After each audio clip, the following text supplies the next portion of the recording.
Hi dear friends. As you know from me on the Wednesday morning, I usually give a health sports class because, that is part of the Daoland healthcare program. But today, unfortunately, there is strong wind, strong rain.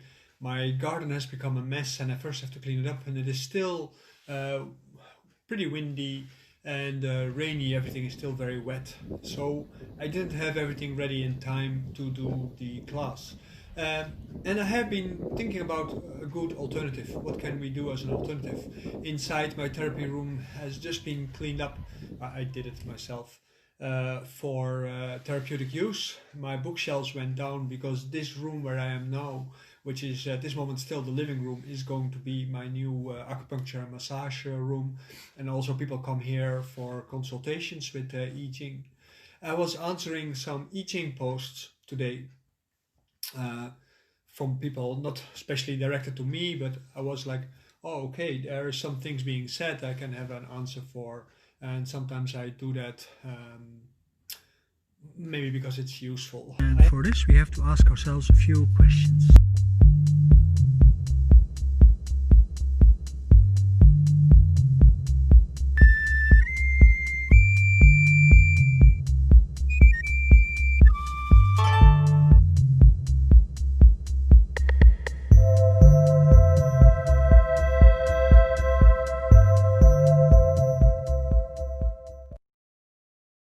I have some history with Yijing, and you can see here actually still a packaged version in Dutch language, which has cards inside.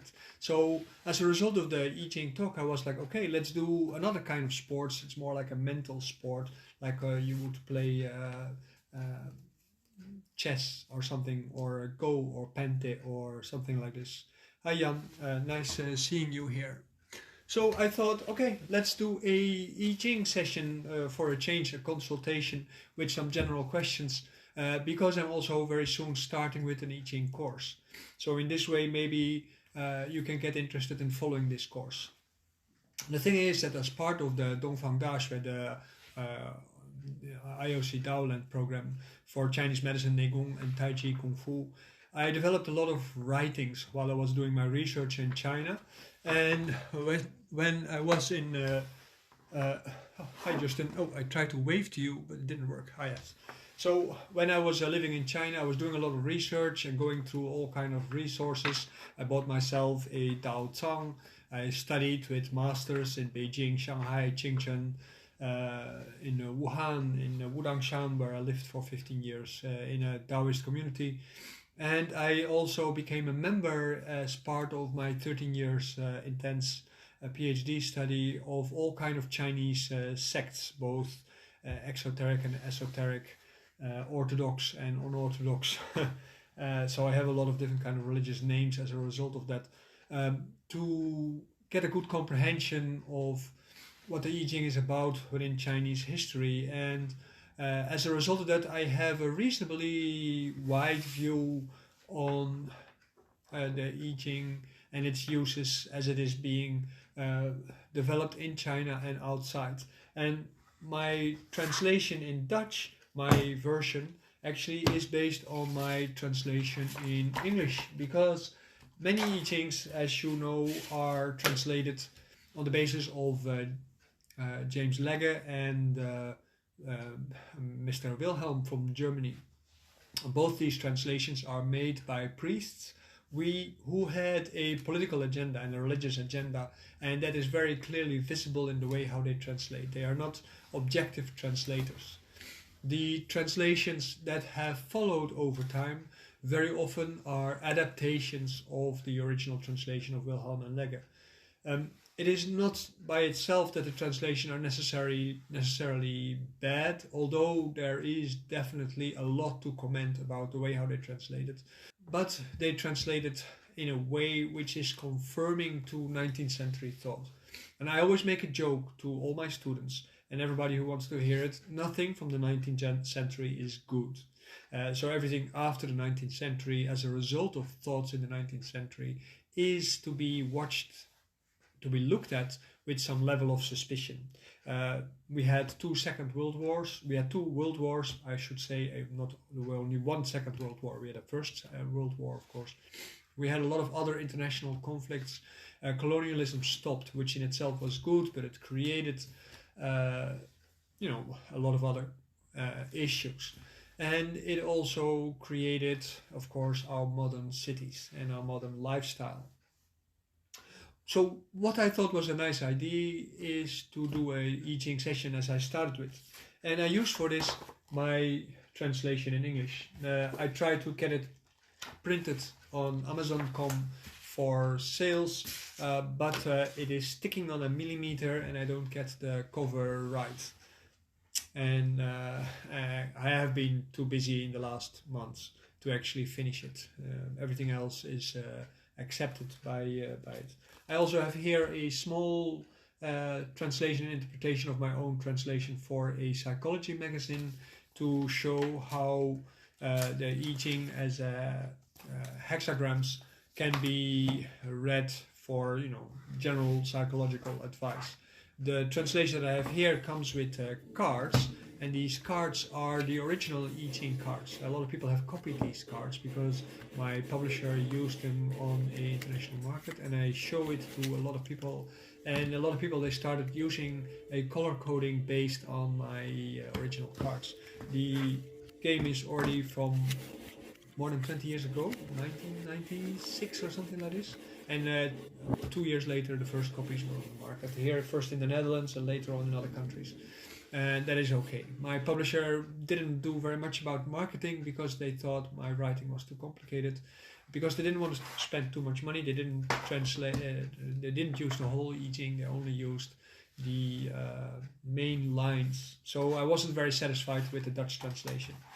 But this translation actually uses the Yijing in the way how it is supposed to be, and it is translated towards its holistic principles. It is not just a collection of lines, but it is a representation of the graphics of the Yijing. And the graphics of the Yijing are based on yin-yang, wu-xing, the three-partition theory, and some other aspects of Chinese and Confucian thought. As a course, we are going to talk about all different kind of aspects, and I have about 600 pages of collected research materials that I will use for the course, which is not available anywhere else. This is part of our Chinese medicine and Tai Chi Kung Fu and Neidan studies, and it roots back in a lot of things which are used in Neidan and in Chinese medicine theory and in oracular use and all kind of other purposes within China. But for today, because our society does know several issues, I thought, okay, let's make ourselves a spread for today so that we can maybe make an analysis of the Yijing about the situation that we are all currently into. Like, for instance, the question, how long is this pandemic going to last? And I'm not meaning like timetable-wise, but more like, is the pandemic going to be resolved as a social issue on a short notice? Because calculating time with the Yijing is, not very easy, because it is maybe a calendric system in some parts of it, in some aspects of it, but it doesn't mean it is easy to calculate time with it. It takes a lot of detour because you have to base it on the Chinese calendar, and the Chinese calendar is very different from our calendar. So calculating in the Chinese calendar and putting it back into our calendar will take hours, because there are no real apps for these kind of things, for these kind of calculations anyway. Because all the modern apps, they are based on the Western calendar and adaptations, which are actually incorrect. And as a result of that, the outcomes are relatively insecure, so it doesn't make any sense. In the past also, there were only a few masters who are able to make accurate calculations when they are making predictions. But that is not what the Yijing is for. The Yijing is a tool to help you think about things. So this is basically what we're going to do. Hi, Chow. Welcome. If you have any questions or remarks, then just put them in the bottom. I don't have my laptop here, so I can only read the questions afterwards or when I see them appear here in the screen. And I will try to answer your question immediately when they are here. So you can help me, of course, by thinking about the question. I thought I formulated in such a way that you can say, okay, what first question anyway? What are going to be their like how formulating a question is a very important part of the Yijing, because implicit in the question very often is already an answer. So you always have to ask a question which does not imply the answer, because otherwise you already basically project your answer inside. Your mind has to be clear enough, and you can do all kind of ritual things to do so, but theoretically you should be having enough meditative experience so that you can clear your mind anytime when you are doing a spread. So let's agree on the formulation, like what are going to be the further consequences for the COVID pandemic. I have here all the cards. I think this is going to be better visible for you, and I will make it like it. Let's put a question like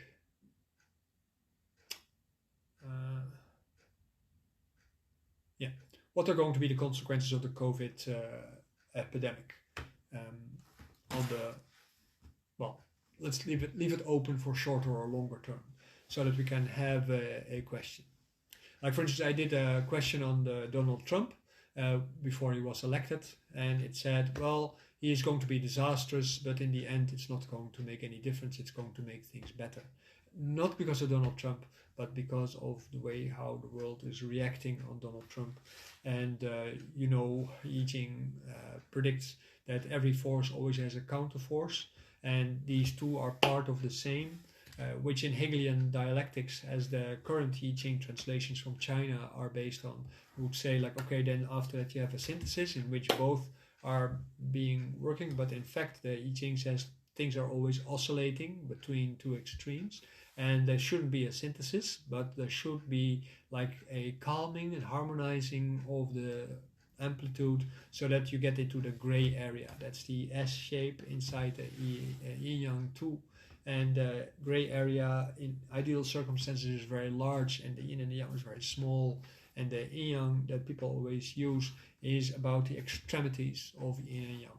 Even though there is maybe a black and a white dot on both sides, it is still pretty much extreme. So let's get on with it, and help me think about the question, what is going to be the consequences of the current pandemic. And we will select some cards at random.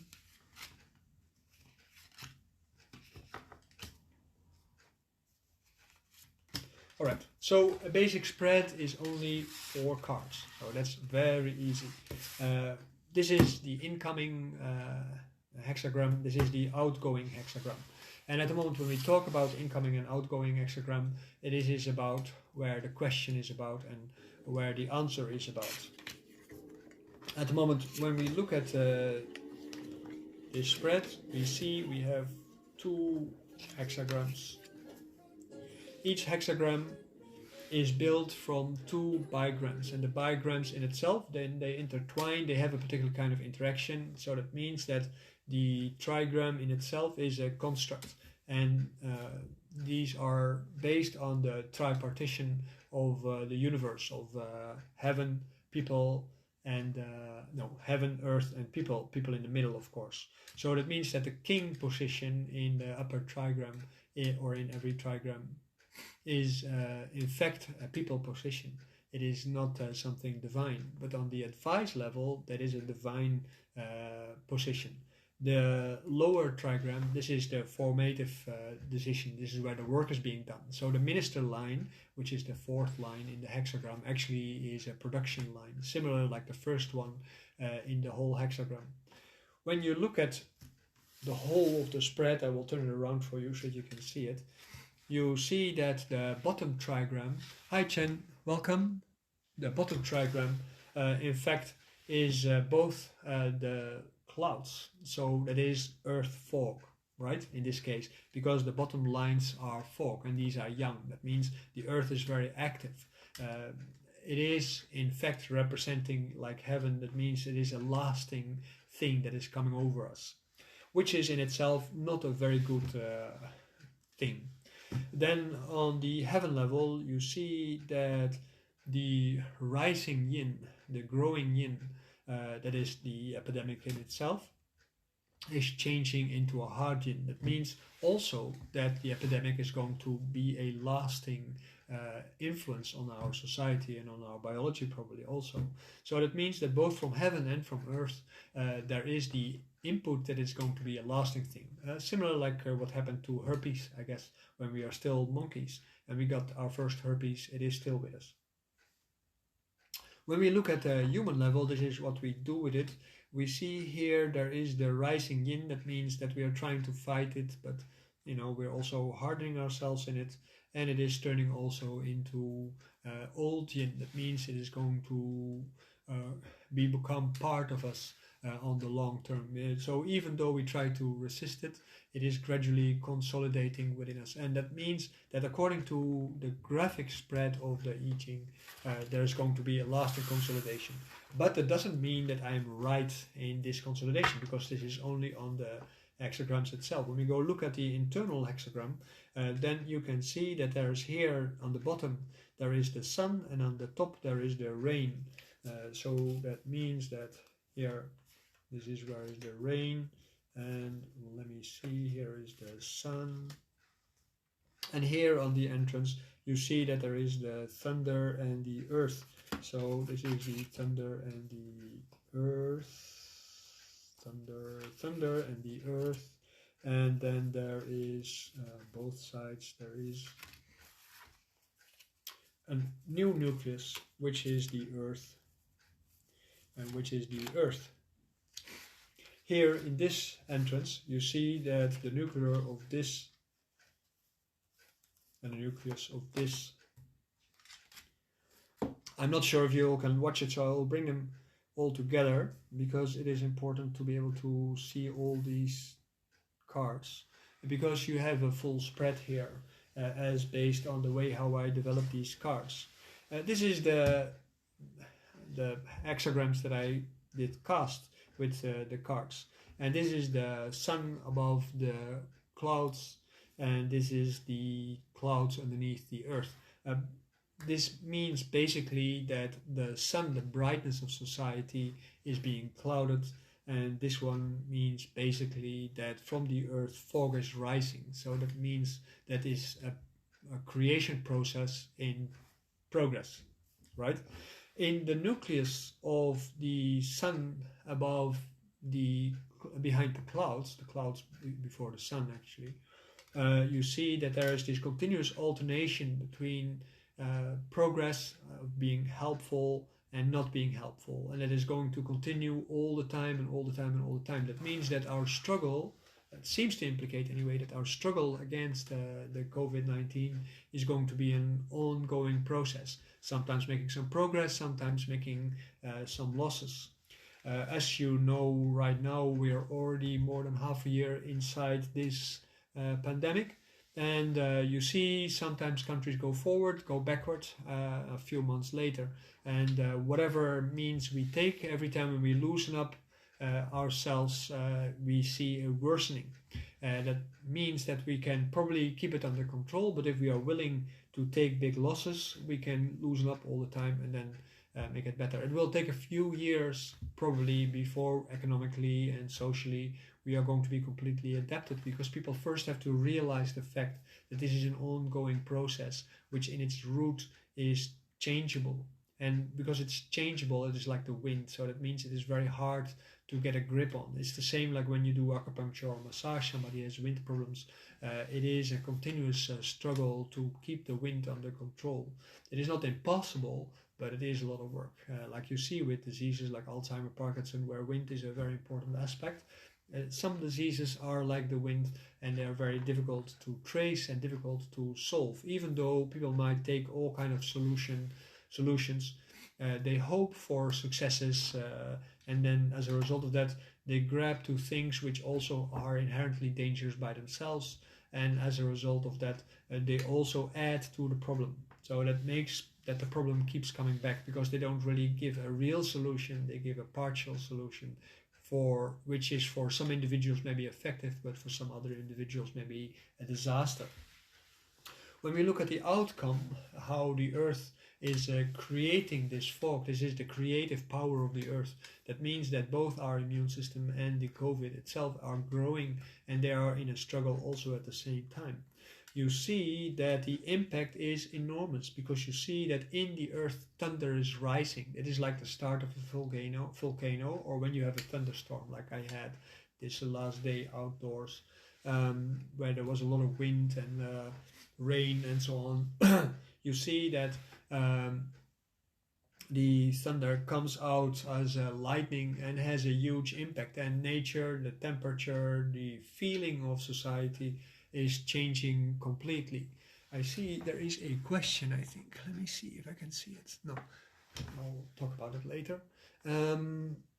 There is the further outcome is then the earth. That means there is a generative issue going on, and this generative issue is a continuous process.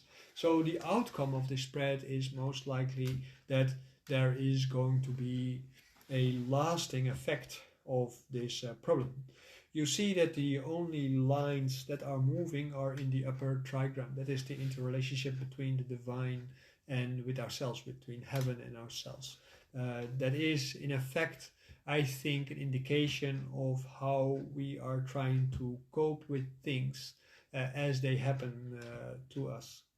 The heavenly realm here is the rising yin. That means that the intent of heaven is to, basically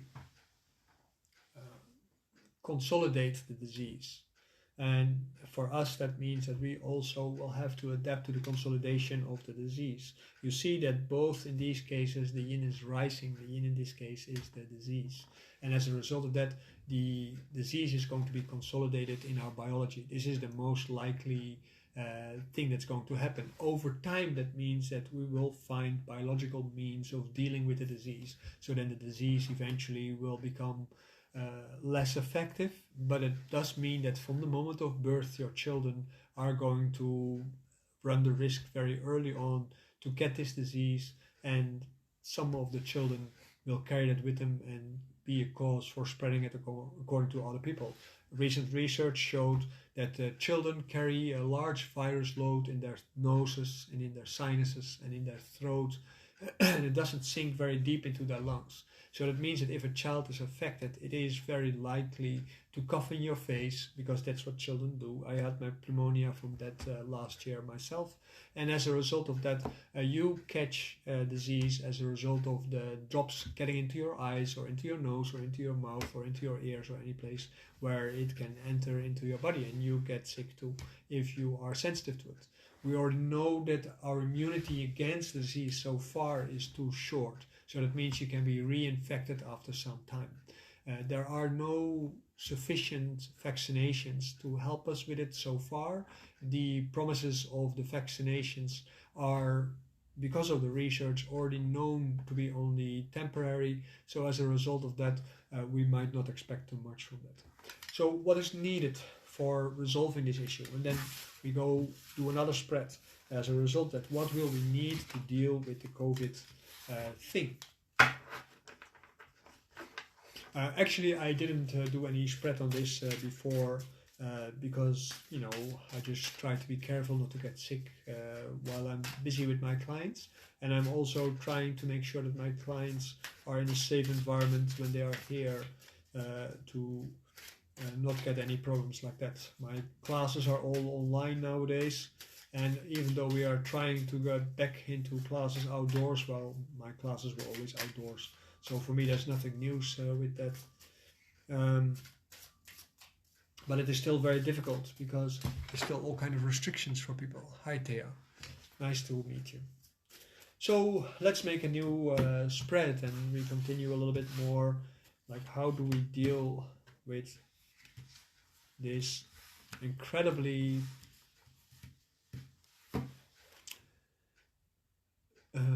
society-changing pandemic? All right, let's make 4 cards again. We just put them at random, and we take them at random. Then we put the cards away again. We open up the cards.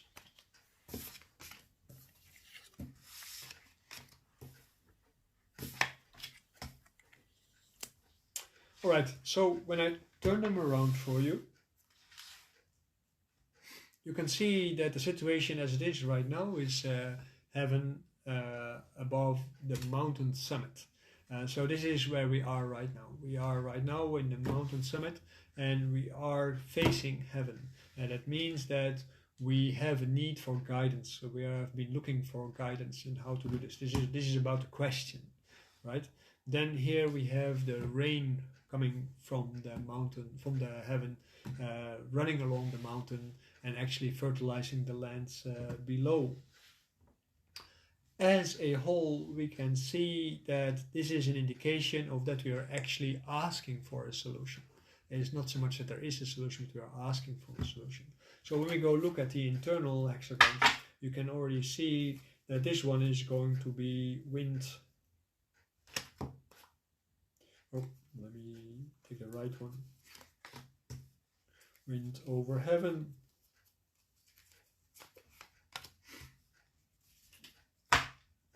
And this one is going to be the sun over the water. So you can see that this is going to be a changeable situation. We're going to have temporary solutions. Like I showed before in the other hexagram, this is in its heart, this is the not helpful part. So that means we're in the first place, we're going to start with non-helpful solutions. And at a certain point, we start developing helpful solutions, and then we get into non-helpful solution. It is a little bit in the nature of human beings, it seems, to always want to do what we think is best, but not necessarily what is best. So I think that dealing with the COVID epidemic is being hindered by our natural tendencies to first think about ourselves and later think about each other. And that means that we want to do our things, but not necessarily the things that are necessary. That means we're not really willing to give up all kind of aspects of life as it is comfortable to us. That means we're going to look for a long time to a restoration of life as it is. And my personal feeling is like, okay, the situation with COVID is very much an opportunity to make changes in society and in the way how we do economics that create a more fair reality. It is not just a matter that people can more work from home or that they can go back to their hometown and we can abandon big cities because we don't need them anymore and we have to go live more as a joint society online. You see that is going to be a problem in the future because the different great nations, great between brackets, are all secluding their citizens nowadays within relatively small realms. The European Union does it by particular kind of rules. China does it with a red firewall. Russia does it with a Russian firewall. And the Americans, they are doing it with their Trumpian digital wall. And so far, the South American and African countries are the only free areas, it seems, because basically I don't know enough what is happening there on the internet to be able to say anything about it. But in essence, you can say that our ability to deal with it is going to be hampered by our disability to deal with it. That's basically how to summarize this.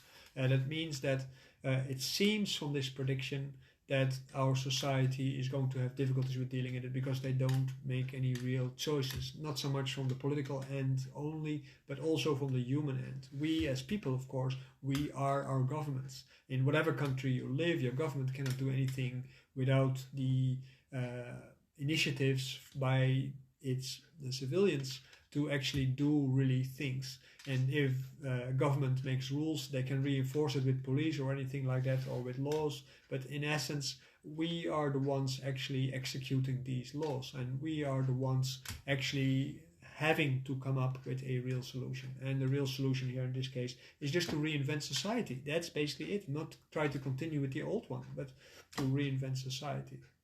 So let's make another spread, and that's then the last thing we do for today.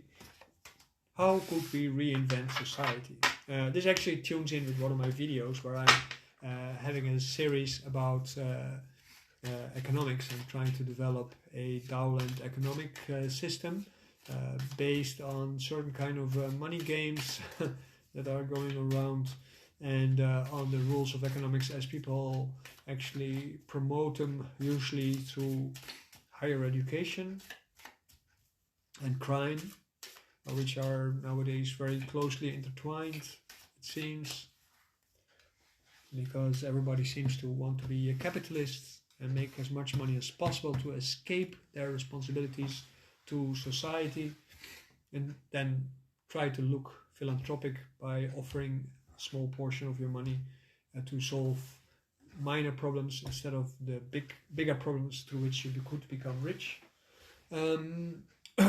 We are going to now take 4 cards again, and the question here is, of course, what direction should society take to resolve the issues? 1, 2, 3, and 4. Actually, we start to become pretty philosophical with this Yijing here at this moment. That's interesting. Alright, so when we turn this around, you can see that our starting question is fogs and clouds. So this is the situation that we are in. We are in fogs and clouds. There's things coming up from the earth where we can create from, and there's clouds which makes it unclear where we have to go to. So that means basically we have the potential to do things, but we have no plan. Yes, that is basically also what we described in the other spread. And then when we look at this, we see that there is the sun over the earth, the sun over the soil. So that what we have to do is we have to try to lift the clouds. That's the first thing. And lift the clouds means we have to try to deal with the confusions which are around. When you go look at the internal hexagrams, you can see this one is going to be the wind over the sun. The wind over the sun. Let me see. The wind over the sun. I think it's interesting to see this happening. The wind over the sun. And the internal hexagram of this one is going to be the rain over the sun. So you see where it comes from. So the starting point is an inherently changeable situation. Fog and clouds is just changeable. These are the images of dragons, and dragons, as you know, are weird creatures. And there is this one here, which is the earth over the mountain. That means seeking solutions. And then in here you see again the interaction of water and fire. So you see that the problem is that the situation is in flux. So going towards a new society means that we have to learn to deal with developing a society which is in flux.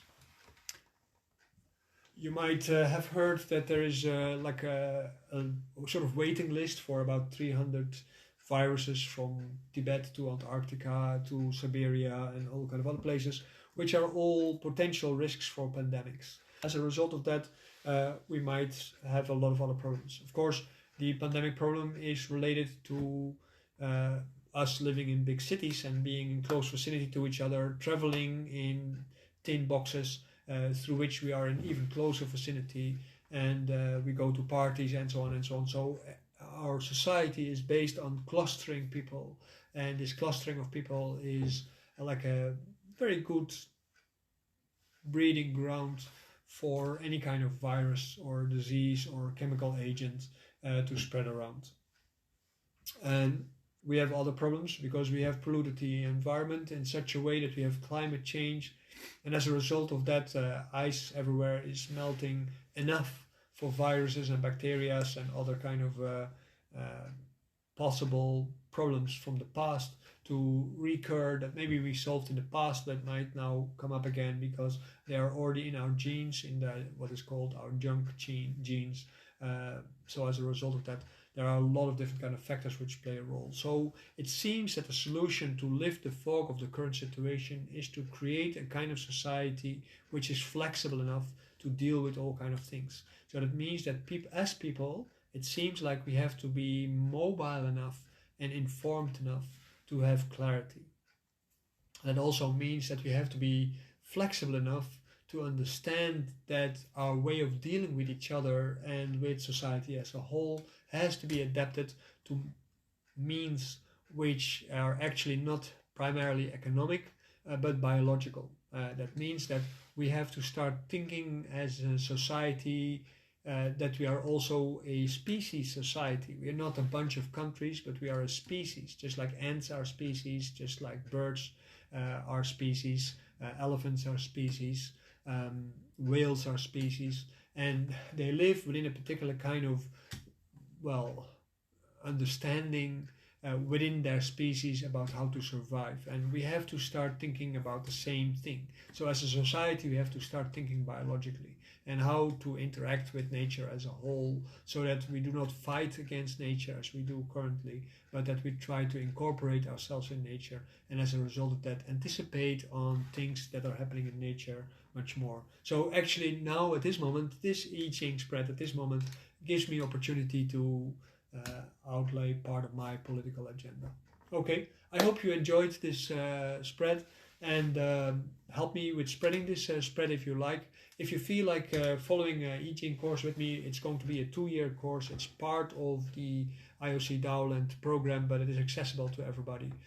You can sign up for $10 plus taxes, I guess, through our Patreon account, and you're welcome to participate in that.